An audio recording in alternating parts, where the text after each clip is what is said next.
Habiendo recibido instrucciones de los ángeles, Aarón salió a recibir a su hermano, de quien había estado tanto tiempo separado. Se encontraron en las soledades del desierto cerca de Horeb. Allí conversaron, y contó Moisés a Aarón todas las palabras de Jehová que le enviaba, y todas las señales que le había dado. Juntos hicieron el viaje a Egipto, y habiendo llegado a la tierra de Gosén, procedieron a reunir a los ancianos de Israel. Aarón les explicó cómo Dios se había comunicado con Moisés, y éste reveló al pueblo las señales que Dios le había dado. Y el pueblo creyó, oyendo que Jehová había visitado a los hijos de Israel, y que había visto su aflicción, se inclinaron y adoraron. A Moisés se le había dado también un mensaje para el rey. Los dos hermanos entraron en el palacio de Faraón como embajadores del Rey de Reyes, y hablaron en su nombre. Jehová, el Dios de Israel, dice así: deja ir a mi pueblo a celebrarme fiesta en el desierto. ¿Quién es Jehová, para que yo oiga su voz?, preguntó el monarca, quien añadió: yo no conozco a Jehová, ni tampoco dejaré ir a Israel. A esto contestaron ellos: el Dios de los hebreos nos ha encontrado, iremos pues ahora camino de 3 días por el desierto, y sacrificaremos a Jehová nuestro Dios, porque no venga sobre nosotros con pestilencia o con espada. Ya el rey había oído hablar de ellos y del interés que estaban despertando entre el pueblo. Se encendió su ira y les dijo: Moisés y Aarón, ¿por qué hacéis cesar al pueblo de su obra? Idos a vuestros cargos. Ya el rey no había sufrido una gran pérdida debido a la intervención de estos forasteros. Al pensar en ello, añadió: he aquí el pueblo de la tierra es ahora mucho, y vosotros les hacéis cesar de sus cargos. En su servidumbre los israelitas habían perdido hasta cierto punto el conocimiento de la ley de Dios, y se habían apartado de sus preceptos. El sábado había sido despreciado por la generalidad, y las exigencias de los comisarios de tributos habían hecho imposible su observancia. Pero Moisés había mostrado a su pueblo que la obediencia a Dios era la primera condición para su liberación, y los esfuerzos hechos para restaurar la observancia del sábado habían llegado a los oídos de sus opresores. El rey, muy airado, sospechaba que los israelitas tenían el propósito de rebelarse contra su servicio. El descontento era el resultado de la ociosidad, trataría de que no tuviesen tiempo para dedicarlo a proyectos peligrosos. Inmediatamente dictó medidas para hacer más severa su servidumbre y aplastar el espíritu de independencia. El mismo día, ordenó hacer aún más cruel y opresivo su trabajo. En aquel país el material de construcción más común eran los ladrillos secados al sol. Las paredes de los mejores edificios se construían de este material, y luego se recubrían de piedra, y la fabricación de los ladrillos requería un gran número de siervos. Como el barro se mezclaba con paja, para que se adhiriera bien, se requerían grandes cantidades de este último elemento. El rey ordenó ahora que no se suministrara más paja, que los obreros debían buscarla ellos mismos, y esto exigiéndoseles que produjeran la misma cantidad de ladrillos. Esta orden causó gran consternación entre los israelitas por todos los ámbitos del país. Los comisarios egipcios habían nombrado a capataces hebreos para dirigir el trabajo del pueblo, y estos capataces eran responsables de la producción de los que estaban bajo su cuidado. Cuando la exigencia del rey se puso en vigor, el pueblo se diseminó por todo el país para recoger rastrojo en vez de paja, pero les fue imposible realizar la cantidad de trabajo acostumbrada. A causa del fracaso, los capataces hebreos fueron azotados cruelmente. Estos capataces creyeron que su opresión venía de sus comisarios, y no del rey mismo, y se presentaron ante éste con sus quejas. Su protesta fue recibida por Faraón con un denuesto: estáis ociosos, sí, ociosos, y por eso decís: vamos, y sacrifiquemos a Jehová. Se les ordenó regresar a su trabajo, con la declaración de que de ninguna manera se aligerarían sus cargas. Al volver, encontraron a Moisés y a Aarón y clamaron ante ellos: mire Jehová sobre vosotros, y juzgue, pues habéis hecho her nuestro olor delante de Faraón y de sus siervos, dándoles el cuchillo en las manos para que nos maten. Cuando Moisés oyó estos reproches se afligió mucho. Los sufrimientos del pueblo habían aumentado en gran manera. Por toda la tierra se elevó un grito de desesperación de ancianos y jóvenes, y todos se unieron para culparlo a él por el desastroso cambio de su condición. Con amargura de alma Moisés clamó a Dios: Señor, ¿por qué afliges a este pueblo? ¿Para qué me enviaste? Porque desde que yo vine a Faraón para hablarle en tu nombre, ha afligido a este pueblo, y tú tampoco has librado a tu pueblo. La contestación fue: ahora verás lo que yo haré a Faraón, porque con mano fuerte los ha de dejar ir, y con mano fuerte los ha de echar de su tierra. Otra vez le recordó el pacto hecho con sus padres, y le aseguró que sería cumplido. Durante todos los años de servidumbre pasados en Egipto, había habido entre los israelitas algunos que se habían mantenido fieles a la adoración de Jehová. Estos se preocupaban profundamente cuando veían a sus hijos presenciar diariamente las abominaciones de los paganos, y aun postrarse ante sus falsos dioses. En su dolor clamaban al Señor pidiéndole liberación del yugo egipcio, para poder librarse de la influencia corruptora de la idolatría. No ocultaban su fe, sino que declaraban a los egipcios que el objeto de su adoración era el Hacedor del cielo y de la tierra, el único Dios verdadero y viviente. Y repasaban las evidencias de su existencia y poder, desde la creación hasta los días de Jacob. Así tuvieron los egipcios oportunidad de conocer la religión de los hebreos, pero desdeñaron que sus esclavos los instruyeran y trataron de seducir a los adoradores de Dios prometiéndoles recompensas, y al fracasar esto, empleaban las amenazas y crueldades. Los ancianos de Israel trataron de sostener la desfalleciente fe de sus hermanos, repitiéndoles las promesas hechas a sus padres, y las palabras proféticas con que, antes de su muerte, José predijo la liberación de su pueblo de Egipto. Algunos escucharon y creyeron. Otros, mirando las circunstancias que los rodeaban, se negaron a tener esperanza. Los egipcios, al saber lo que pasaba entre sus siervos, se mofaron de sus esperanzas y desdeñosamente negaron el poder de su Dios. Les señalaron su situación de pueblo esclavo, y dijeron burlonamente, si vuestro Dios es justo y misericordioso y posee más poder que los dioses de Egipto, ¿por qué no os libra?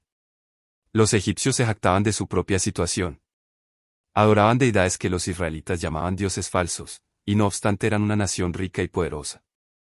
Afirmaban que sus dioses los habían bendecido con prosperidad, y les habían dado a los israelitas como siervos, y se vanagloriaban de su poder de oprimir y destruir a los adoradores de Jehová. Faraón mismo se jactó de que el Dios de los hebreos no podía librarlos de su mano. Tales palabras destruyeron las esperanzas de muchos israelitas. Les parecía que su caso era como lo presentaban los egipcios. Es verdad que eran esclavos, y habían de sufrir todo lo que sus crueles comisarios quisieran imponerles. Sus hijos habían sido apresados y muertos, y la vida misma les era una carga. No obstante, adoraban al Dios del cielo. Si Jehová estuviese sobre todos los otros dioses, ciertamente no permitiría que fueran siervos de los idólatras. Pero los que eran fieles comprendieron que por haberse apartado Israel de Dios, y por su inclinación a casarse con idólatras y dejarse llevar a la idolatría, el Señor había permitido que llegaran a ser esclavos, y confiadamente aseguraron a sus hermanos que Dios pronto rompería el yugo del opresor. Los hebreos habían esperado obtener su libertad sin ninguna prueba especial de su fe, sin penurias ni sufrimientos verdaderos. Pero aún no estaban preparados para la liberación. Tenían poca fe en Dios, y no querían soportar con paciencia sus aflicciones hasta que Él creyera conveniente orar por ellos. Muchos se conformaban con permanecer en la servidumbre, antes que enfrentar las dificultades que acompañarían el traslado a una tierra extraña, y los hábitos de algunos se habían hecho tan parecidos a los de los egipcios que preferían vivir en Egipto. Por lo tanto, el Señor no los liberó mediante la primera manifestación de su poder ante Faraón. Rigió los acontecimientos para que se desarrollara más plenamente el espíritu tiránico del rey egipcio, y para revelarse a su pueblo. Cuando vieran su justicia, su poder y su amor, elegirían dejar a Egipto y entregarse a su servicio. La tarea de Moisés habría sido mucho menos difícil de no haber sido que muchos israelitas se habían corrompido tanto que no querían abandonar Egipto. El Señor le indicó a Moisés que volviera ante el pueblo y le repitiera la promesa de la liberación, con nuevas garantías del favor divino. Hizo lo que se le mandó, pero ellos no quisieron prestarle atención. Dice la Escritura, mas ellos no escuchaban, a causa de la congoja de espíritu, y de la dura servidumbre. De nuevo llegó el mensaje divino a Moisés, entra, y habla a Faraón rey de Egipto, que deje ir de su tierra a los hijos de Israel. Desalentado contestó, he aquí los hijos de Israel no me escuchan, ¿cómo pues me escuchará Faraón? Se le dijo que llevara a Aarón consigo, y que se presentara ante Faraón, para pedir otra vez que deje ir de su tierra a los hijos de Israel. Se le dijo que el monarca no cedería hasta que Dios visitara con sus juicios a Egipto y sacara a Israel mediante una señalada manifestación de su poder. Antes de enviar cada plaga, Moisés había de describir su naturaleza y sus efectos, para que el rey se salvara de ella si quería. Todo castigo despreciado sería seguido de uno más severo, hasta que su orgulloso corazón se humillara, y reconociera al Hacedor del cielo y de la tierra como el Dios verdadero y viviente. El Señor iba a dar a los egipcios la oportunidad de ver cuán vana era la sabiduría de sus hombres fuertes, cuán débil el poder de sus dioses, que se oponían a los mandamientos de Jehová. Castigaría al pueblo egipcio por su idolatría, y anularía las supuestas bendiciones que decían recibir de sus dioses inanimados. Dios glorificaría su propio nombre para que otras naciones oyeran de su poder y temblaran ante sus prodigios, y para que su pueblo se apartara de la idolatría y le tributara verdadera adoración. Otra vez Moisés y Aarón entraron en los señoriales salones del rey de Egipto. Allí, rodeados de altas columnas y relucientes adornos, de bellas pinturas y esculturas de los dioses paganos, ante el monarca del reino más poderoso de aquel entonces, estaban de pie los dos representantes de la raza esclavizada, con el objeto de repetir el mandato de Dios que requería que Israel fuese librado. El rey exigió un milagro, como evidencia de su divina comisión. Moisés y Aarón habían sido instruidos acerca de cómo proceder en caso de que se hiciese tal demanda, de manera que Aarón tomó la vara y la arrojó al suelo ante Faraón. Ella se convirtió en serpiente. El monarca hizo llamar a sus sabios y encantadores, y echó cada uno su vara, las cuales se volvieron culebras, mas la vara de Aarón devoró las varas de ellos. Entonces el rey, más decidido que antes, declaró que sus magos eran iguales en poder a Moisés y Aarón, denunció a los siervos del Señor como impostores, y se sintió seguro al resistir sus demandas. Sin embargo, aunque menospreció su mensaje, el poder divino le impidió que les hiciese daño. Fue la mano de Dios, y no la influencia ni el poder de origen humano que poseyeran Moisés y Aarón, lo que obró los milagros hechos ante Faraón. Aquellas señales y maravillas tenían el propósito de convencer a Faraón de que el gran Yo Soy había enviado a Moisés, y que era deber del rey permitir a Israel que saliera para servir al Dios viviente. Los magos también hicieron señales y maravillas, pues no oraban por su propia habilidad solamente, sino mediante el poder de su Dios, Satanás, quien les ayudaba a falsificar la obra de Jehová. Los magos no convirtieron sus varas en verdaderas serpientes, ayudados por el gran engañador, produjeron esa apariencia mediante la magia.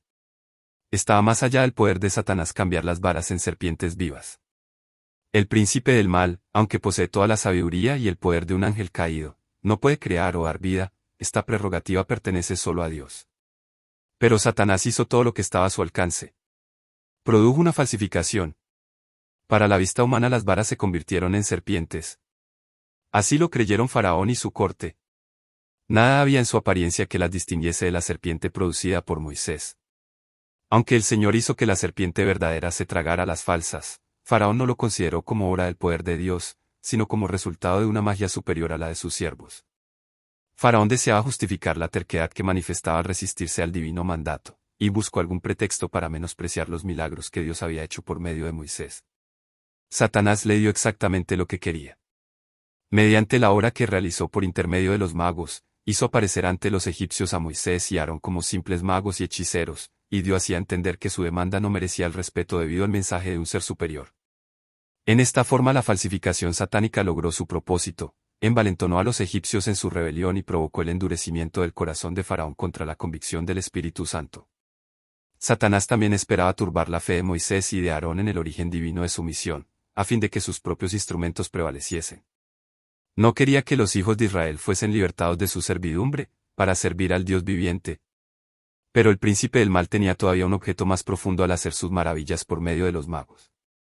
Él sabía muy bien que Moisés, al romper el yugo de la servidumbre de los hijos de Israel, prefiguraba a Cristo, quien había de quitar el yugo del pecado de sobre la familia humana. Sabía que cuando Cristo apareciese, haría grandes milagros para mostrar al mundo que Dios le había enviado. Satanás tembló por su poder. Falsificando la obra que Dios hacía por medio de Moisés, esperaba no solo impedir la liberación de Israel, sino ejercer además una influencia que a través de las edades venideras destruiría la fe en los milagros de Cristo. Satanás trata constantemente de falsificar la obra de Jesús, para establecer su propio poder y sus pretensiones.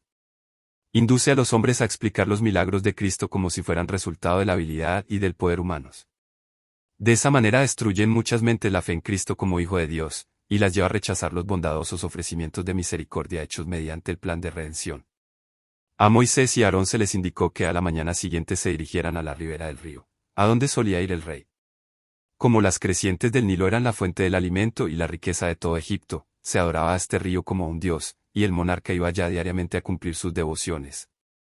En ese lugar los dos hermanos le repitieron su mensaje, y después, alargando la vara, hirieron el agua. La sagrada corriente se convirtió en sangre, los peces murieron, y el río se tornó hediondo. El agua que estaba en las casas, y la provisión que se guardaba en las cisternas también se transformó en sangre. Pero los encantadores de Egipto hicieron lo mismo. Y tornando Faraón se volvió a su casa, y no puso su corazón aún en esto. La plaga duró 7 días, pero sin efecto alguno. Nuevamente se alzó la vara sobre las aguas, y del río salieron ranas que se esparcieron por toda la tierra. Invadieron las casas, donde tomaron posesión de las alcobas, y aun de los hornos y las artesas. Este animal era considerado por los egipcios como sagrado, y no querían destruirlo. Pero las viscosas ranas se volvieron intolerables. Pululaban hasta en el palacio de Faraón, y el rey estaba impaciente por alejarlas de allí. Los magos habían aparentado producir ranas, pero no pudieron quitarlas. Al verlo, Faraón fue humillado.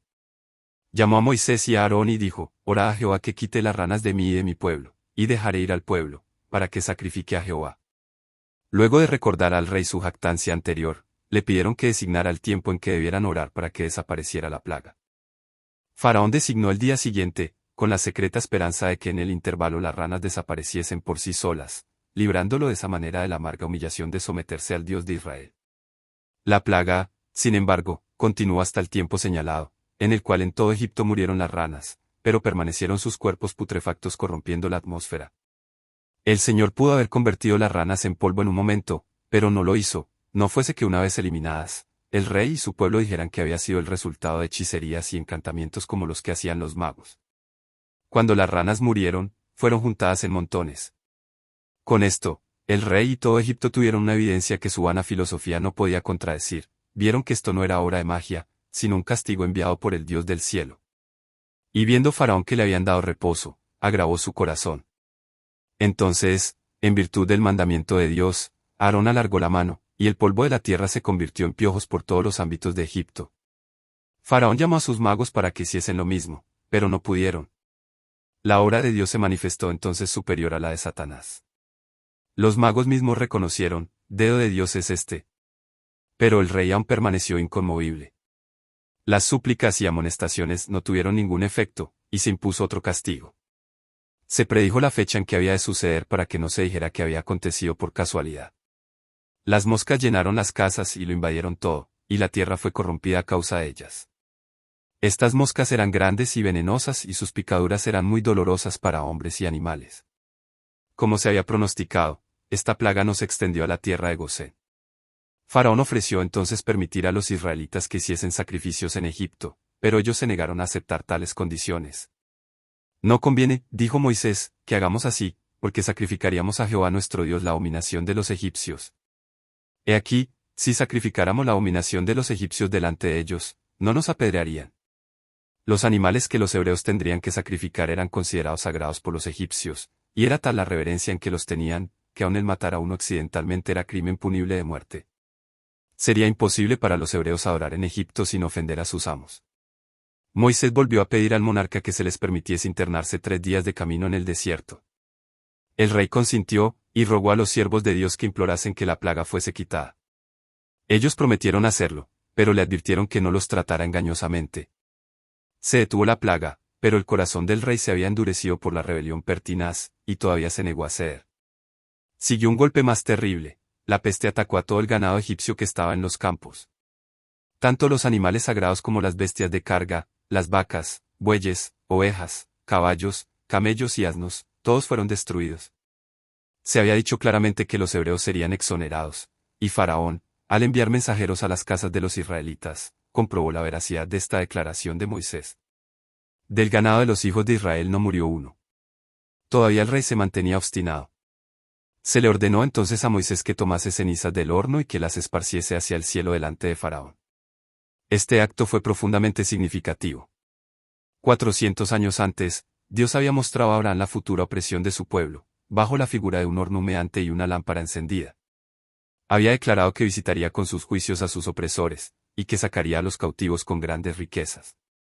En Egipto los israelitas habían languidecido durante mucho tiempo en el horno de la aflicción. Este acto de Moisés les garantizaba que Dios recordaba su pacto y que había llegado el momento de la liberación.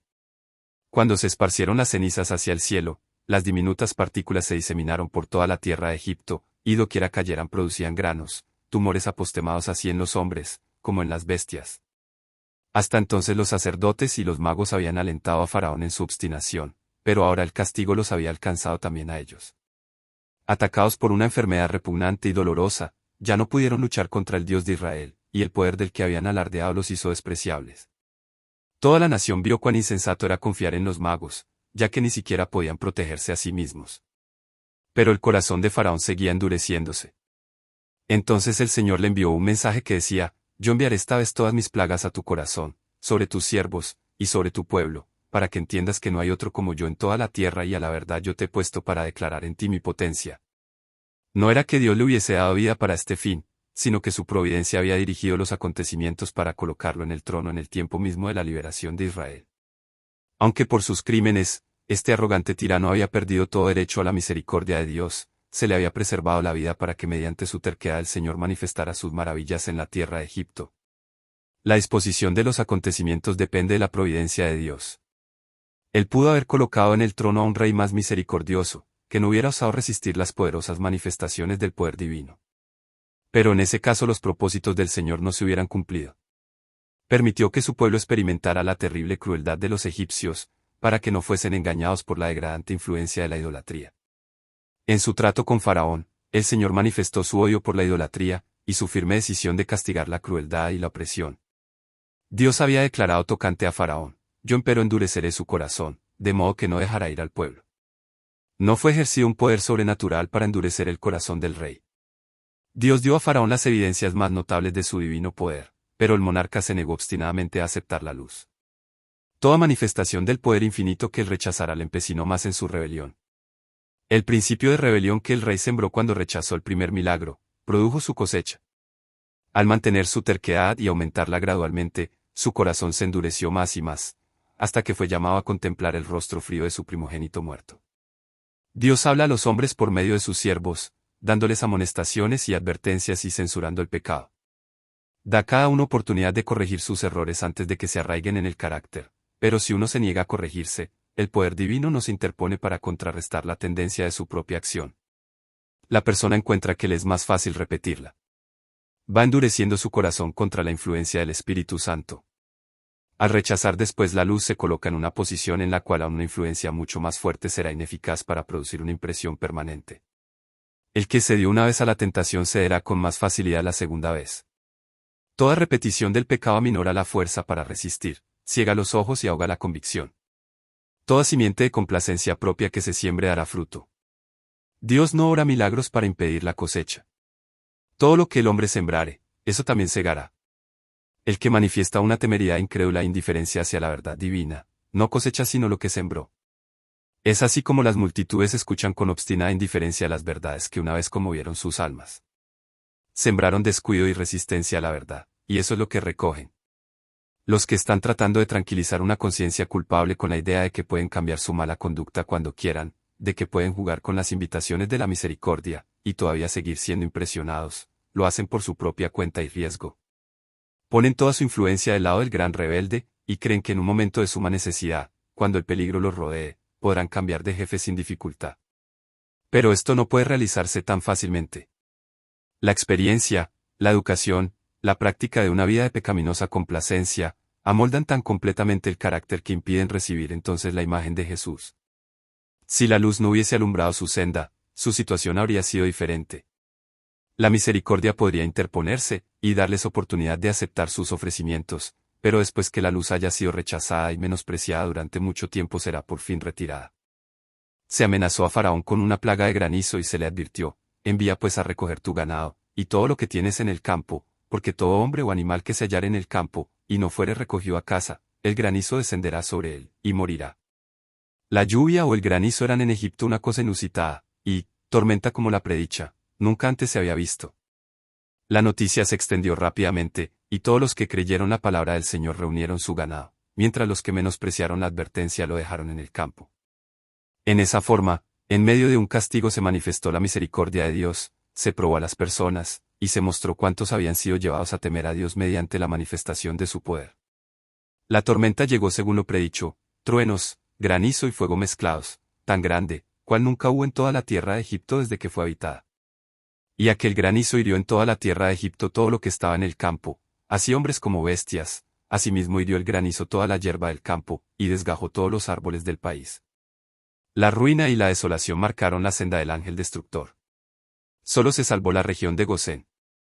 Se demostró a los egipcios que la tierra está bajo el dominio del Dios viviente, que los elementos responden a su voz, y que la única seguridad consiste en obedecerle. Todo Egipto tembló ante el tremendo juicio divino. Faraón llamó a prisa a los dos hermanos y dijo: he pecado esta vez. Jehová es justo, y yo y mi pueblo impíos. Orad a Jehová, y cesen los truenos de Dios y el granizo, y yo os dejaré ir, y no os detendréis más. Moisés contestó: en saliendo yo de la ciudad extenderé mis manos a Jehová, y los truenos cesarán, y no habrá más granizo, para que sepas que de Jehová es la tierra. Mas yo sé que ni tú ni tus siervos temeréis todavía la presencia del Dios Jehová. Moisés sabía que la lucha aún no había terminado. Las confesiones de Faraón así como sus promesas no eran efecto de un cambio radical en su mente o en su corazón, sino que eran arrancadas por el terror y la angustia. No obstante, Moisés prometió responder a su súplica, pues no deseaba darle oportunidad de continuar en su terquedad. El profeta, sin hacer caso de la furia de la tempestad, salió y Faraón y toda su hueste fueron testigos del poder de Jehová para preservar a su mensajero. Habiendo salido fuera de la ciudad, Moisés extendió sus manos a Jehová, y cesaron los truenos y el granizo, y la lluvia no cayó más sobre la tierra. Pero tan pronto como el rey se hubo tranquilizado de sus temores, su corazón volvió a su perversidad. Entonces el Señor dijo a Moisés, entra a Faraón, porque yo he agravado su corazón, y el corazón de sus siervos, para dar entre ellos estas mis señales, y para que cuentes a tus hijos y a tus nietos las cosas que yo hice en Egipto, y mis señales que di entre ellos, y para que sepáis que yo soy Jehová. El Señor estaba manifestando su poder, para afirmar la fe de Israel en Él como único Dios verdadero y viviente. Daría inequívocas pruebas de la diferencia que hacía entre ellos y los egipcios, y haría que todas las naciones supiesen que los hebreos, a quienes ellos habían despreciado y oprimido, estaban bajo la protección del cielo. Moisés advirtió al monarca que si se empeñaba en su obstinación, se enviaría una plaga de langostas, que cubrirían la faz de la tierra, y comerían todo lo verde que aún quedaba, llenarían las casas, y aun el palacio mismo, tal plaga sería, dijo, cual nunca vieron tus padres ni tus abuelos, desde que ellos fueron sobre la tierra hasta hoy. Los consejeros de Faraón quedaron horrorizados. La nación había sufrido una gran pérdida con la muerte de su ganado. Mucha gente había sido muerta por el granizo. Los bosques estaban desgajados, y las cosechas destruidas. Rápidamente perdían todo lo que habían ganado con el trabajo de los hebreos. Toda la tierra estaba amenazada por el hambre. Los príncipes y los cortesanos se agolparon alrededor del rey, y airadamente preguntaron, ¿hasta cuándo nos ha de ser este porlazo? Deja ir a estos hombres, para que sirvan a Jehová su Dios, ¿aún no sabes que Egipto está destruido? Se llamó nuevamente a Moisés y a Aarón, y el monarca les dijo, andad, servid a Jehová vuestro Dios. ¿Quién y quién son los que han de ir? La contestación fue, hemos de ir con nuestros niños y con nuestros viejos, con nuestros hijos y con nuestras hijas, con nuestras ovejas y con nuestras vacas hemos de ir, porque tenemos solemnidad de Jehová. El rey se llenó de ira. Así sea Jehová con vosotros, vociferó, como yo os dejaré ir a vosotros y a vuestros niños, mirad cómo el mal está delante de vuestro rostro. No será así, id ahora vosotros los varones, y servid a Jehová, pues esto es lo que vosotros demandasteis. Y los echaron de delante de Faraón. El monarca había tratado de destruir a los israelitas mediante trabajos forzados, pero ahora aparentaba tener profundo interés en su bienestar y tierno cuidado por sus pequeñuelos. Su verdadero objeto era retener a las mujeres y los niños como garantía del regreso de los hombres. Moisés entonces extendió su vara por sobre la tierra, y sopló un viento del este, y trajo langostas. En gran manera grave, antes de ella no hubo langosta semejante, ni después de ella vendrá otra tal. Llenaron el cielo hasta que la tierra se oscureció, y devoraron toda cosa verde que quedaba. Faraón hizo venir inmediatamente a los profetas y les dijo, he pecado contra Jehová vuestro Dios, y contra vosotros. Mas ruego ahora que perdones mi pecado solamente esta vez, y que oréis a Jehová vuestro Dios que quite de mí solamente esta muerte. Así lo hicieron, y un fuerte viento del occidente se llevó las langostas hacia el mar Rojo. Pero aún así el rey persistió en su terca resolución. El pueblo egipcio estaba a punto de desesperar. Las plagas que ya habían sufrido parecían casi insoportables, y estaban llenos de pánico por temor del futuro. La nación había adorado a Faraón como representante de su Dios, pero ahora muchos estaban convencidos de que él se estaba oponiendo a uno que hacía de todos los poderes de la naturaleza los ministros de su voluntad. Los esclavos hebreos, tan milagrosamente favorecidos, comenzaban a confiar en su liberación. Sus comisarios no osaban oprimirlos como hasta entonces. Por todo Egipto existía un secreto temor de que la raza esclavizada pudiese levantarse y vengar sus agravios. Por doquiera los hombres preguntaban con el aliento en suspenso, ¿qué seguirá después? De repente una obscuridad se asentó sobre la tierra, tan densa y negra que parecía que se podía palpar. No solo quedó la gente privada de luz, sino que también la atmósfera se puso muy pesada, de tal manera que era difícil respirar. Ninguno vio a su prójimo, ni nadie se levantó de su lugar en 3 días, mas todos los hijos de Israel tenían luz en sus habitaciones. El sol y la luna eran para los egipcios objetos de adoración. En estas tinieblas misteriosas tanto la gente como sus dioses fueron heridos por el poder que había patrocinado la causa de los siervos. Sin embargo, por espantoso que fuera, este castigo evidenciaba la compasión de Dios y su falta de voluntad para destruir. Estaba dando a la gente tiempo para reflexionar y arrepentirse antes de enviarles la última y más terrible de las plagas. Por último, el temor arrancó a Faraón una concesión más. Al fin del tercer día de tinieblas, llamó a Moisés, y le dio su consentimiento para que saliera el pueblo, con tal de que los rebaños y las manadas permanecieran. No quedará ni una uña, contestó el decidido hebreo, porque no sabemos con qué hemos de servir a Jehová, hasta que lleguemos allá. La ira del rey estalló desenfrenadamente y gritó, retírate de mí, guárdate que no veas más mi rostro, porque en cualquier día que vieres mi rostro, morirás. La contestación fue, bien has dicho, no veré más tu rostro. Moisés era muy gran varón en la tierra de Egipto, a los ojos de los siervos de Faraón, y a los ojos del pueblo. Moisés era considerado como persona venerable por los egipcios. El rey no se atrevió a hacerle daño, pues la gente le consideraba como el único ser capaz de quitar las plagas. Deseaban que se permitiese a los israelitas salir de Egipto. Fueron el rey y los sacerdotes los que se opusieron hasta el último momento a las demandas de Moisés.